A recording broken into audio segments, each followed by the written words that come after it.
Hey guys, Andrew here, welcome back to Drew Tutorial, and in this video I'm going to show you how to find similar images using Google search. So let's say I want to search for maybe a BMW X5, right?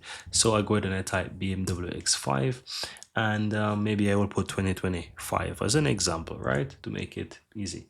And I go to images and let's say I found one that I really like. As an example, let's use this white one here, right? So I will click on this image, and in order to find a similar image just like this one, on the left hand side you will find this search by image. You click on that button and it's going to search for all similar image, and as you look here below you can find all the similar images that it has found, guys. Very easy and very simple. So it doesn't matter what image you found, you can click on that image and search for a similar image by clicking on that icon there. It's going to search for it for you.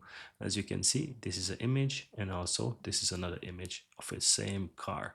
And that's it, guys. Very easy and very simple. That's how you go ahead and search for a similar image on Google search.